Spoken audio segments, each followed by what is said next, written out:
Hi, I'm Lesa Crowe with What the Hell Moments on behalf of the Oklahoman. I cannot wait for you to see this month's Vantage magazine. It's on trends. Oh, and it's chock full of the good stuff, let me tell you. From everything from small houses to the newest stuff on medical. It's totally readable. I'm just going to tell you I've seen it. But in the middle of it, they put so much good stuff in there that I realized that I just didn't have anything I could say. So I went on a little bit of a tear and got snarky and decided to do an article about worthless trends.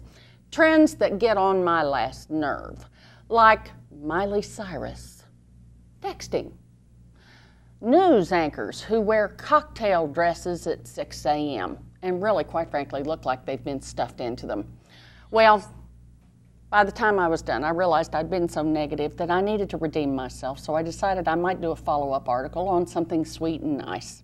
In the end, I wound up writing an article. I thought I'd write an article about love after the age of 50 and finding love on the internet. So called Match.com down in Dallas. Got a hold of a little girl. She said, "Oh, you don't want to talk to me? No, no, no, no. You want to talk to our relationship specialist, who is our guest today, Dr. Terri Orbuch." Let me tell you about this girl. She has 5 best-selling books. She is the relationship specialist for ourtime.com. Now, you know these guys. You've seen their commercials about love over the age of 50. She's been a TEDx event lecturer, and you've got to see her website, Dr. Terri, T-E-R-R-I, thelovedoctor.com. And now, for your viewing and listening pleasure, I give you Dr. Terri. Welcome to What the Hell Moments. Thank you. Great to be here. I'm delighted. I will tell you, as I said, it just sounds like I'm an unabashed fan. I'm going to make no bones about it. I am. Let me tell you something. I loved all your stuff on the internet, but I've got to talk to you about something. I was looking on there, and 2 things kind of disturbed me a little bit, statistics I saw, and I want to talk to you about it right off the bat. One is the fact that for some reason in the state of Oklahoma, of all the men and women that are on dating websites, 65% are men and 45% are women. Why is that? Well, I think men are very pragmatic, they're rational, and they have found out that online dating is safe, positive, and beneficial. It's very successful in terms of meeting that someone special. Now, we as women, we're very relationship oriented, Lisa. We like the face-to-face interaction. And we just aren't there yet, at least in Oklahoma, in terms of knowing that online dating is for us. When you think about online dating, women, we should know that you have complete control. You can do it at any time of the day or night. You can even do it in your pajamas at home or at work in your work outfit. You also expand your pool of eligibles in terms of just not meeting someone at home or work or at the gym, but online is the way to go. So women, we need to understand that and change our ways. Oh, that's wonderful. I had no idea. Just love that. Well, the other one that got me was the fact I read about half of all the people over the age of, from 45 to 65, I think they said, are not married. And they aren't in relationships, and they're being classified, they even have a name for them, as elder orphans. That just broke my heart, because I'm going to tell you, girl, I've got some friends like this who just, they're so isolated, and some of them are so alone. Why are there so many people, 50%, not out there in a relationship or unmarried?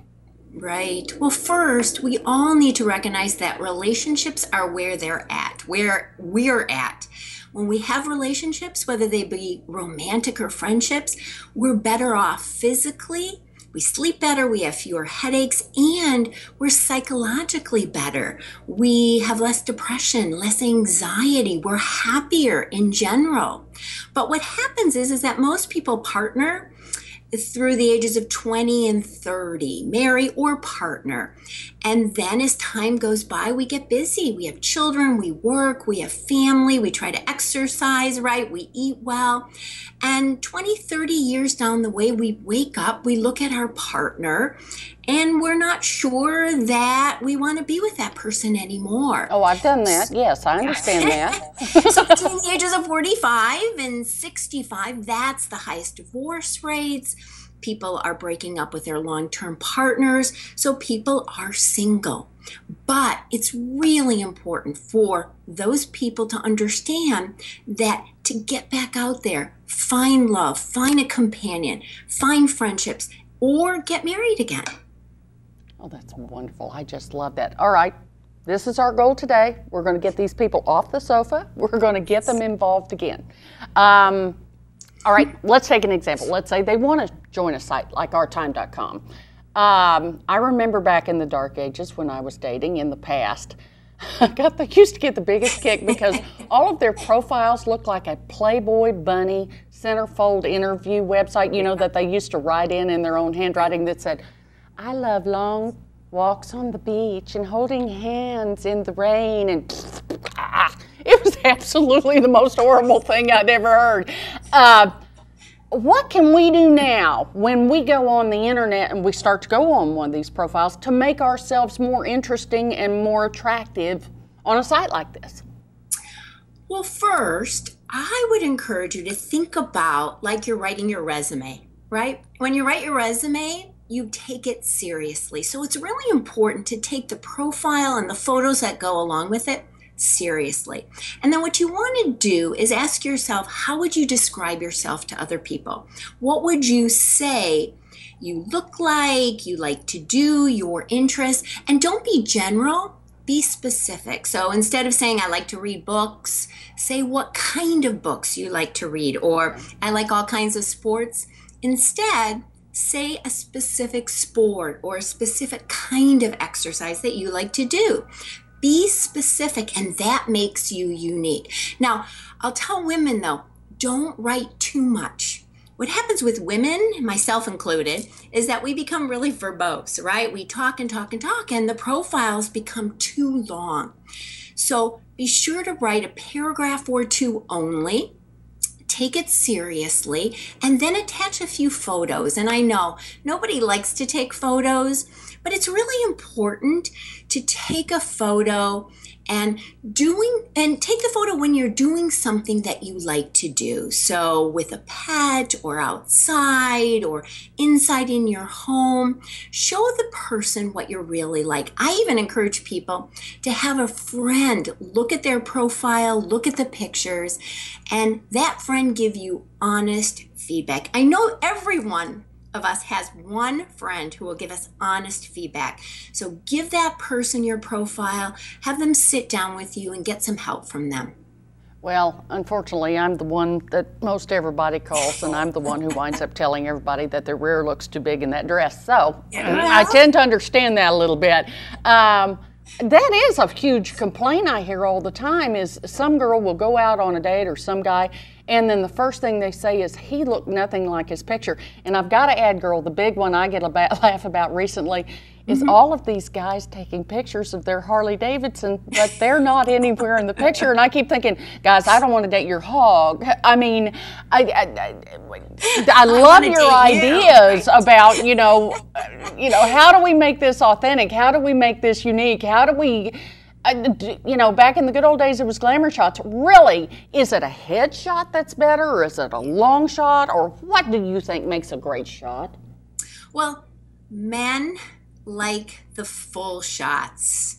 They just do, because they like to see the whole body. But I'm a believer, Lesa, in the headshots. I think a good smile, good eyes, looking interested and looking positive. The number one quality, by the way, that people are attracted to is a positive approach.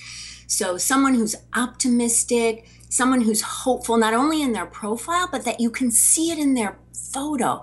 When you look at photos and someone's slouched, they're not sitting or standing straight, you say to yourself, that person doesn't look like they're confident or secure. So yes, be authentic, but look positive, look optimistic, look happy, smile in your photo. And you don't need the Harley Davidsons, you don't need the cars, you don't need all that other stuff. Just show you. you do want to be authentic. Now, I always get the question, Lesa, that people lie.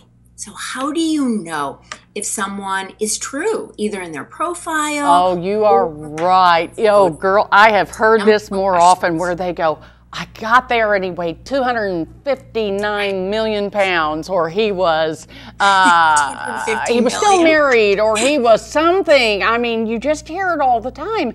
And I do worry about online safety, and I do worry about that. You know, where do you find someone online, you go meet them. You hear a million horror stories. Tell me what you do. You do. Well, first of all, most people in general are honest. Yes, some people are not truthful. And I say that people fudge in terms of pounds, height, or years. Those are the three top fudges, so to speak. Okay. But they're usually not that much. In general, people are truthful. And what I think we all have to remember is to listen to our gut. That's the number one safety rule. Listen to your gut. We all see the red flags. We all have that little thing that's going on in our head. I don't like that person. That doesn't seem real. So listen to your gut. Listen to your instincts. Know the red flags. Then when you're online, some simple safety tips like not giving out personal information. If you do give out a phone, give out your cell phone. Don't ever give money to anyone online. You wouldn't do that over the phone. Don't do it online. And then go slowly. What I find, Lesa, is that people go really fast and they start meeting someone the next day after they've chatted online. We know that intimacy or closeness develops faster online. So go slow. I say wait 1 week at least chatting online, then call them, talk to them on the phone, and then meet face to face. And when you meet face to face, you want to meet in a public spot. You want to meet for a short period of time. Tell a friend where you're going. Drive yourself there and back. Don't drink too much. Watch your purse. And be honest. Give this person a chance. What I find is that people have already made up their mind even before they get online or before they meet someone. Look for reasons to say yes to someone rather than no. Okay, I love that. I was worried about that because I've heard, like I said, so many people who have been concerned about that sort of thing. I have to talk about something because this happened to a friend of mine. This is an actual story. Happened to a friend of mine a couple of years ago. She was on an online site. She had a relationship with a gentleman, and as it lasted about 4 months, when they broke up, he had gotten on and instant message or message, however the website worked, other people who were potential suitors for her on the site and gave them all sorts of personal information about her, to the point that she opened up her profile one morning and there were like 100 guys standing in line to date her. Oh, it was just horrific. What can you do to protect yourself online and your profile and maybe those people that you have dated? I mean, how do you do online reputation protection? Well, first I should say that ourtime.com has a whole team of people who are devoted to safety, scams, and helping members navigate the online dating system. So if you have any concern, if there are any red flags, or you are just concerned about anything, contact the people at Our Time. So listen to your gut and make sure that you tell Our Time or any online dating site team that works with safety. And when you think about it, the best safety tip is you as an individual. You make sure that you don't give out personal information, that you do your background check, that you make sure that you ask questions to make sure that someone is safe and that they're telling the truth. And if you feel any concern, contact the people at the online dating site. That's the best way. You have power. Give yourself the power and the control to see what happens and make sure you're right on it. Okay. Now, I'm going to be a little bit of a skunk here, but I'm going to ask, Okay. since I got you here. Did this whole Ashley Madison thing just blow everybody away? And I got to ask, did it affect your membership in any way? Well, it totally blew everyone away, whether you are single, married, divorced, online dating or not. It definitely blew everyone away. But I don't think it affected the members of ourtime.com or Match, because at Ashley Madison, everyone had a secret. Everyone had a piece of information that they didn't want other people to know. At our time, at Match, that's not the case. All of our members are between the ages of 45 to like 99, okay? And they don't have a secret. They're on there with the intent to find that someone special, to find a companion, to find a partner, or to find a marital partner. So there's no secrets. People know that they're online dating. And these days, when you think about it, Lisa, we all know someone that is participating in online dating. It's not a secret. People aren't saying, oh, it's only for the desperate or only if you can't find someone any other way. It is a very successful route to find that someone special. 1 out of 5 relationships met online, and 1 out of 6 marriages were started or found online. That's a lot. Those are good statistics. Oh, gosh. Well, much better than the general public right now walking down the street or walking in a bar. This is very good. I love this right now. Exactly. Okay, I got to tell you, I went on Facebook this morning and I put out that I was meeting you today. I was interviewing you. Oh my gosh, the whole place blew up. I got more instant messages. And it was really funny because nobody posted, but everybody instant messaged me because they just kind of want to ask these questions privately. So if you'll allow me, I want to read these. Yes. I'm going to read them right here because I want to make sure I asked them exactly as they sent them in. Okay, Mike wrote, bless his heart. My wife passed away a year ago. When is the right time to get back in the dating game? And are there situations where you've just waited too long? Well, Mike, I have to say that I get that question all the time. So you're not alone. You are never too old or time. You cannot wait too long to get back out there and date again. What we know is that there is no predetermined time that you need to wait before you get back out there. So it's really a matter of when are you ready?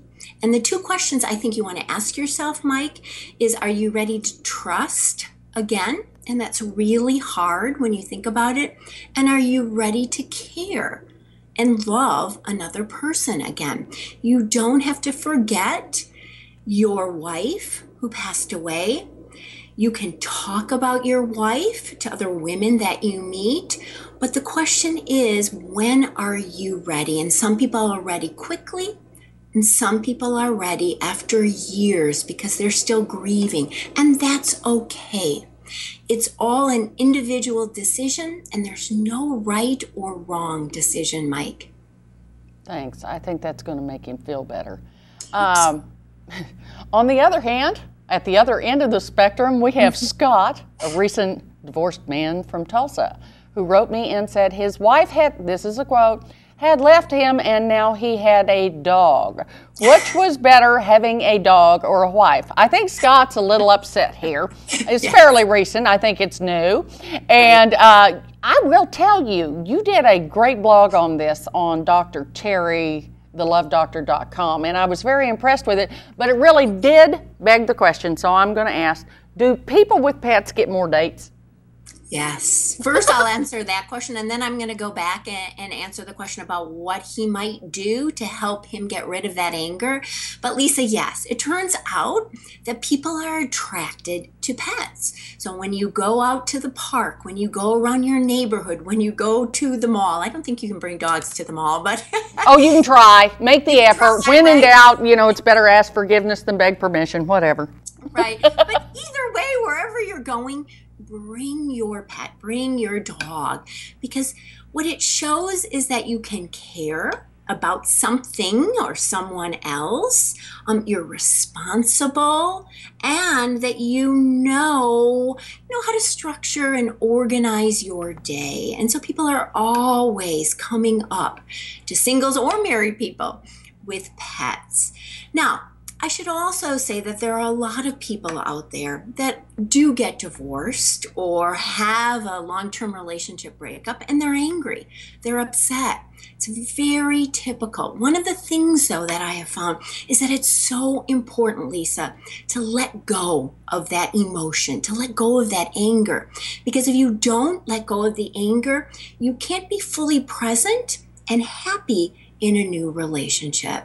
So if you can, write in a journal, talk to your friends, go to the gym and let it all out, sweat, right? Volunteer in your community, go out with friends, talk to those friends, even write a letter to your ex-partner or spouse and get it all out in the letter, but don't send the letter. The exercise is really for you to let go of that emotion. Because again, when people are still connected strongly to the past, to an ex-partner, a former relationship, they can't move forward in a really positive way. All right. I love this one. Jennifer from Oklahoma City wrote, Dr. Terri, my kids are nearly grown. I own my own home. I'd like to date, but I don't ever want to get married again. Oh, I hear this from the girls all the time. I'm pretty well settled in my own way. Because of that, I worry about looking for a relationship on the internet. Is everybody looking for marriage, or are there a lot of people like me just looking for companionship? There are a lot of people out there looking for companionship just like you. It turns out that Our Time did a study, and about 40 to 45% of the members want a companion and do not want to get married. I think the only important thing that you want to remember is to have a discussion with someone, not over the internet necessarily, but after a few dates, and talk about what you want and what this other person may want. Because if they want to get married and you don't, that's a disagreement that needs to get resolved, because people really don't change their mind. You can't change someone. You really can't think, oh, well, if they care about me enough, maybe they will want to get married, or maybe they won't want to get married. Either way, wherever the disagreement is. So just remember to talk about that with someone. But yes, there are a lot of people out there who want someone to go to the theater, to go to movies, to go traveling with them, want a companion. That's wonderful. Well, this one got me laughing so hard. And I don't like Sarah. I don't know Sarah. I like Sarah. I just don't know Sarah, as it turns out. But I wound up, she was referred from one of my readers, and she asked specifically, Doctor, my parts have been heading south, and I am super self-conscious about how I look as I'm aging. Don't we all, sister? Yes. I feel like no one will want me. How do I get past this? Well, first of all, Sarah, like you said, Lesa, we are all in that same boat. You are not alone. But what we find is that when people are 45 and older, physical attraction is important, but physical attraction is not dependent only on looks. It's dependent on what's in here, what's in your heart, what's in your mind, and its compatibility in terms of underlying values and attitudes. So a match is made on two people who have the same key life values, like the importance of religion or family or lifestyle or children. So that's what makes and matches two people. Yes, physical attraction is important, but Sarah, it's not all about what you look.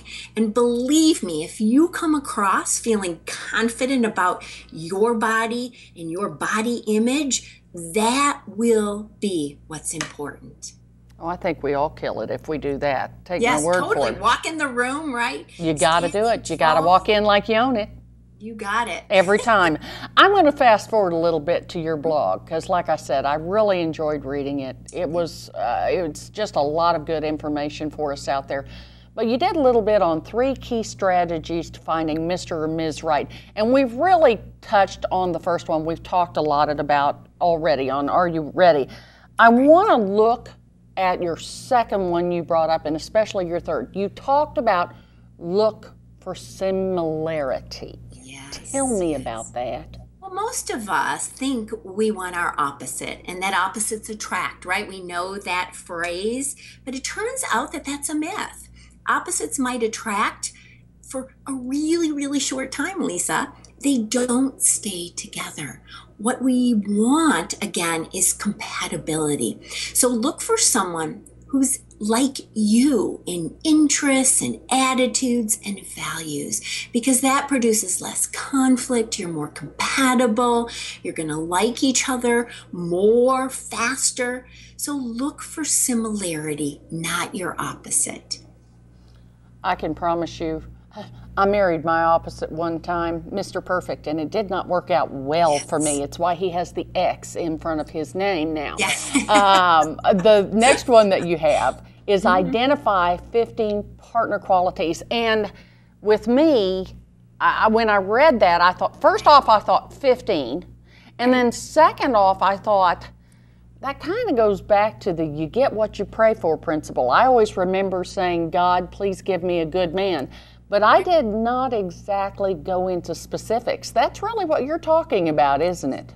That is what I'm talking about, Lisa. I think you need to be specific. You have to know what you want. I'm glad you said that that's a lot of qualities, because some people say that's too few. They have 30 or even 60 qualities that they want, right? Wow. So you need 15, no more and no less. And those qualities, as you said, need to be specific, that you would be able to recognize the person if they came through the door. So instead of saying, I want someone who has a good sense of humor, what kind of sense of humor? Sarcastic, makes you laugh, tells jokes, whatever it may be, you need to be specific. So instead of saying also, he needs to be tall, she needs to be this, make sure you're specific. And then you want 80%, 12 out of those 15 in a partner.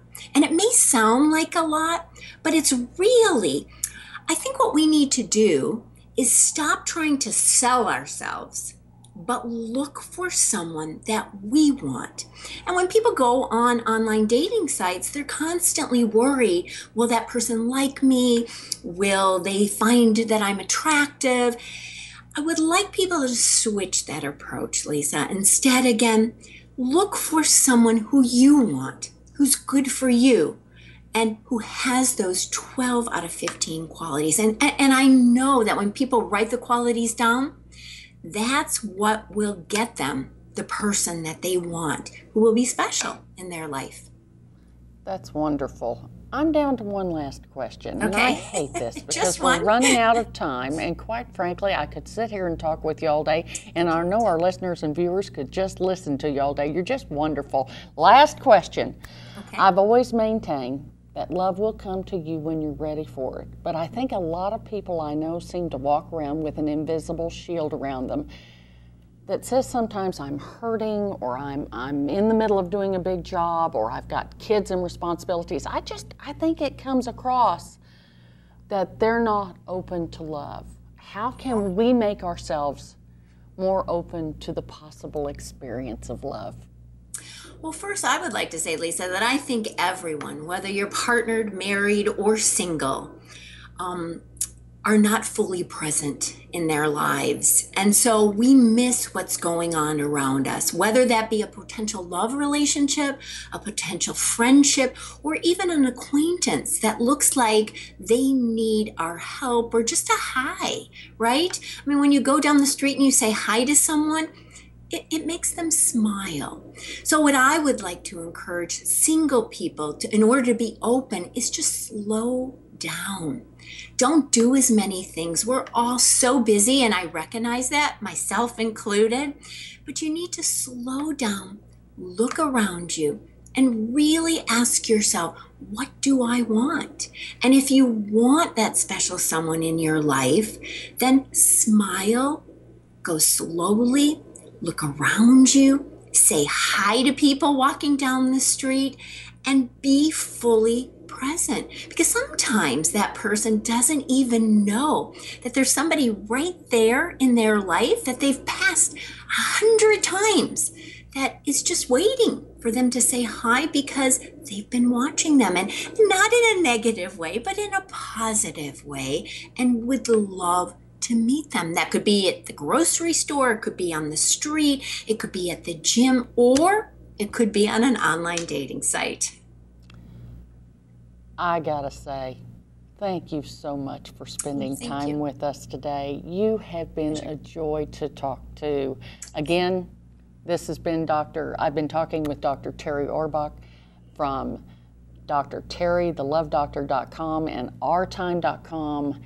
If you have more questions for this lovely woman who I simply adore, or want to get in on the discussion, please go to newsok.com, click on the Vantage magazine link, find our article, write me, talk to me, ask me, we'll forward them to her, we'll do whatever we have to do, but I can promise you that lovely lady will answer you. Again, Dr. Terri, thank you for honoring us by being here today. Thank you, my pleasure. And by the way, thank you for taking time to drop by What the Hell Moments with Lesa Crowe on behalf of the Oklahoman.